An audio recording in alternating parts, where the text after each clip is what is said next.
Chers auditeurs, Dear listeners, bonjour. welcome in Comme d'Archi Podcast Season 4 Saison 4, dans le monde fascinant des architectes. and in the architectural projects. Je suis Anne-Charlotte Deponte, passionnée d'architecture et docteur des universités en histoire de l'archi. I am one of the spokespersons of Anne-Charlotte, who is a PhD in architecture history. Merci Thank you d'être avec moi aujourd'hui. to be with us today. Et And maintenant, now, lundi en français, place au talent. and Wednesday, let's talk projects. In English, of course.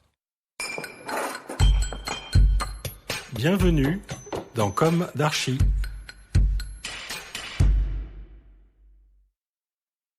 Chers auditeurs, bonjour. Bienvenue dans ce Comme d'Archi #74 de la saison 4 qui vous offre un aperçu de l'agence d'architecture Mouters, agence dont vous pourrez découvrir l'interview en anglais dans le numéro #75 et ce, dès mercredi.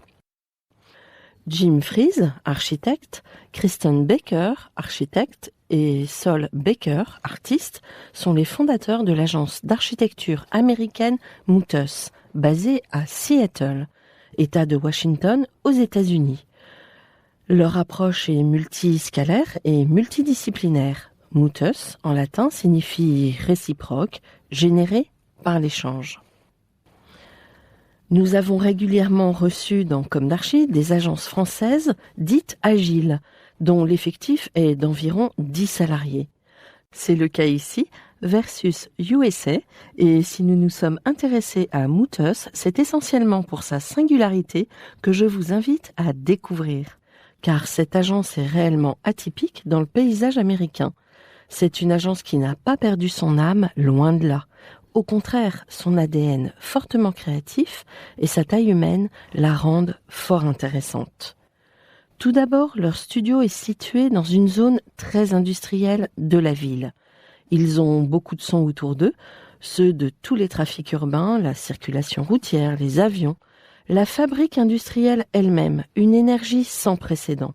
Cette implantation au cœur de l'industrie à Seattle est pour eux une source d'inspiration.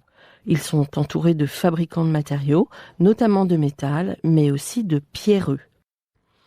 Parlons maintenant du profil des 3 partenaires. Jim Fries a cofondé Mouters Studio en 2016.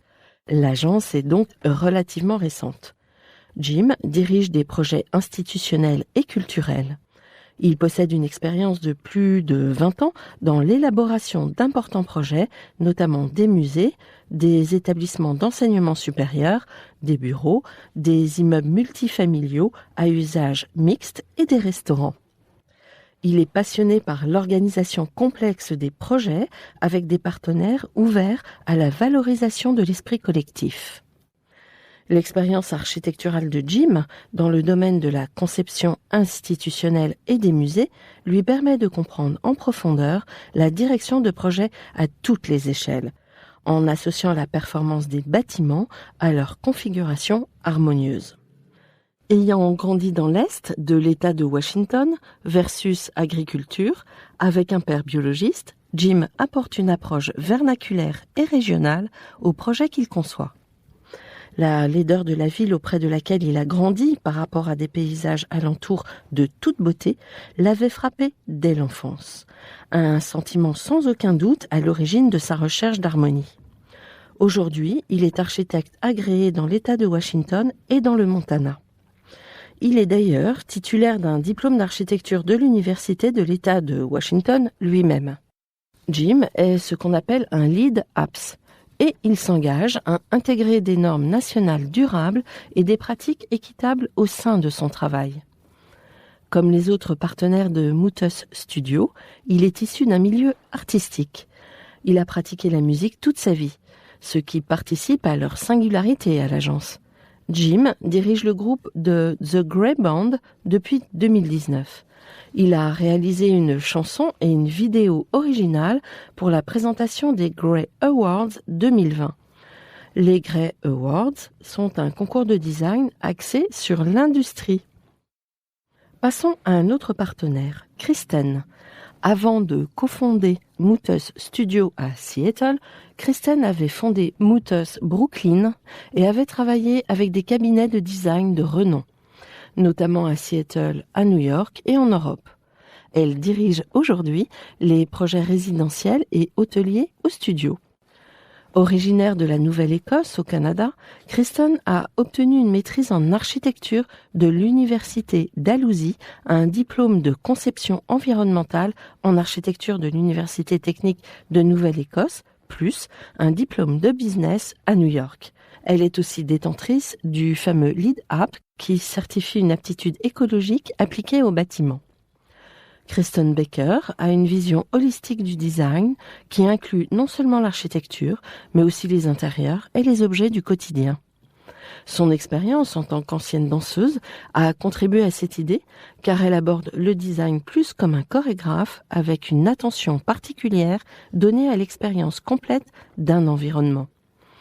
Le fait d'être mariée à Sol, le troisième associé de l'agence, artiste et partenaire de Mooters, a conduit à des collaborations non cloisonnées entre l'architecture, les intérieurs et les objets.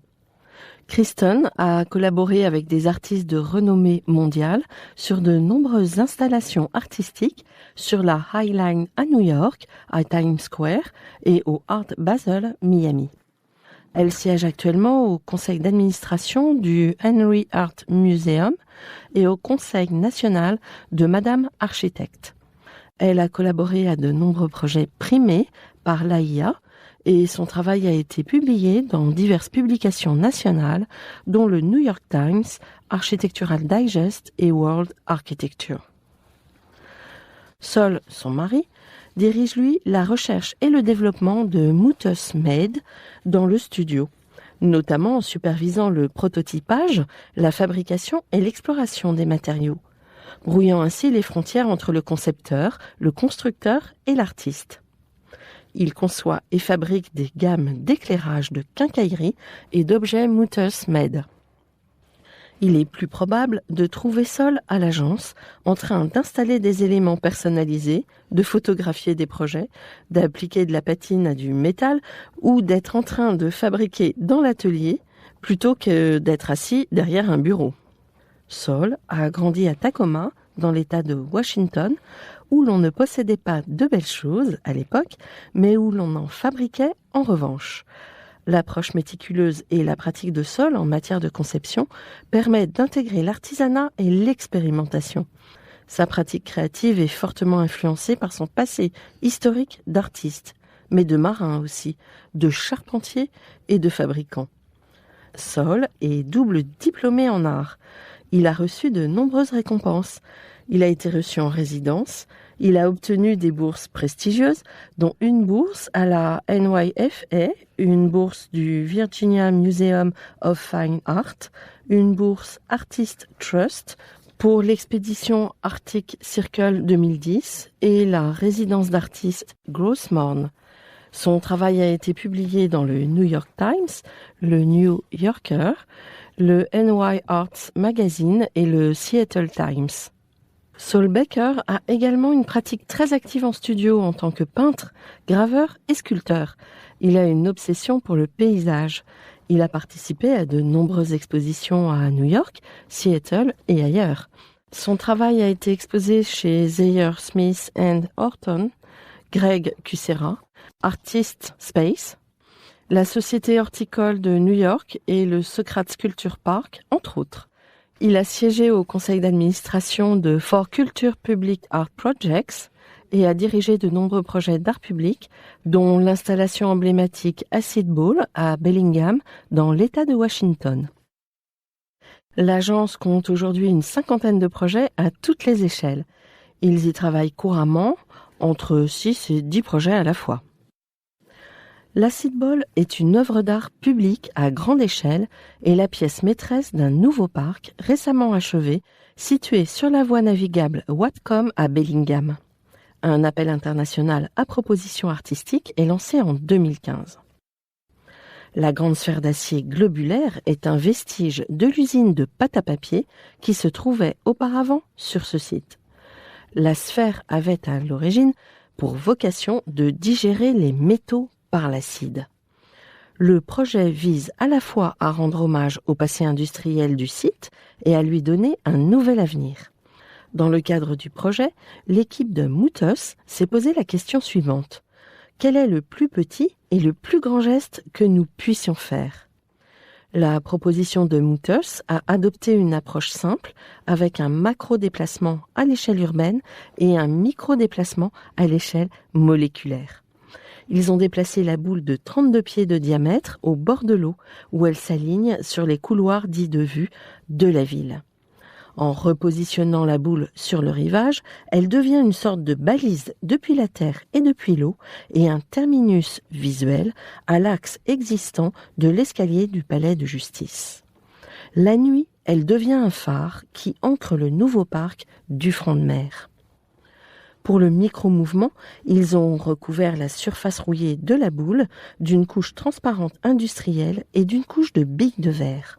Il s'agit du même matériau que celui utilisé pour créer les marquages réfléchissants sur les autoroutes ou les pistes d'atterrissage. Ces billes de verre rétro-réfléchissantes ont la propriété inhabituelle d'intensifier la lumière et de la renvoyer dans la même direction. Cet humble matériau rend la surface de la sphère hautement réfléchissante et lui confère une présence surnaturelle. Il reste aujourd'hui fasciné par la façon dont la lumière interagit avec ce revêtement sous différents éclairages tant naturels qu'artificiels. Évoquons maintenant un autre projet, un projet qui leur tient à cœur, car il est le reflet de leur approche holistique. Et ils sont aussi devenus les usagers quotidiens de leur propre projet en venant s'attabler tous les jours dans le restaurant qu'ils ont eux-mêmes conçu. Jim a joué le rôle de l'architecte, Kristen celui de l'architecte d'intérieur. Saul a créé les œuvres d'art qui sont dans le restaurant. Le chef, Eric Anderson, avait pour objectif la conception d'un bistrot confortable, inspiré par l'artisanat et alimenté par du bois. Le menu, composé d'ingrédients de saison et d'origine locale, est préparé sur un feu de bois ou dans un four à bois. Le restaurant tire son nom, Samara, du fruit ailé de l'érable qui virevolte comme un hélicoptère. Munters s'est inspiré de la simplicité et de l'authenticité des ingrédients utilisés par le chef et de ses méthodes de cuisson. Ils les ont exprimés avec clarté à travers la matérialité de l'intérieur du restaurant. Le bois, le cuivre et la pierre s'y côtoient. Le foyer devient l'élément central. La salle à manger s'ouvre directement sur le grill, chauffé au feu de bois, ce qui permet aux clients d'assister en direct à la préparation de leurs plats. Des panneaux de chêne et des lambris enveloppent une partie de l'espace et la façade du bar. Les 30 places assises sont réparties entre des tables recouvertes de bois recyclé provenant d'anciens piliers et une banquette en cuir. Le comptoir du chef, dont la finition est en pierre, peut accueillir 6 personnes supplémentaires. Le grill et le four sont entourés d'un revêtement en cuivre richement patiné, mais aussi de verre et de briques danoises. Le Danemark en référence à la communauté qui habite dans le quartier. Dans tout l'intérieur, des luminaires Munters MED sur mesure servent de point de contact visuel essentiel, rapportant l'esprit du feu même dans le système d'éclairage. Le comptoir du chef et les zones de préparation des aliments sont éclairés par des suspensions fabriquées à partir de tuyaux de cuivre patinés sur mesure. L'éclairage des banquettes est assuré par un luminaire à bras rotatif, conçu aussi sur mesure, qui permet à l'éclairage de pivoter et de s'adapter au groupe de tables. Chers auditeurs, vous l'avez compris, si l'on parle aujourd'hui dématérialisation à tout va, en raison de notre environnement numérique, l'agence Munters, elle, agit en résistance, en résilience, pour reconnecter l'humain à son environnement naturel et à son âme. Pour ceux qui comprennent l'anglais, je vous invite vivement à écouter Jim et Sol dans l'interview du numéro #75 de la saison 4. Rendez-vous dès la semaine prochaine pour un nouveau numéro, et d'ici là, prenez soin de vous. Au revoir.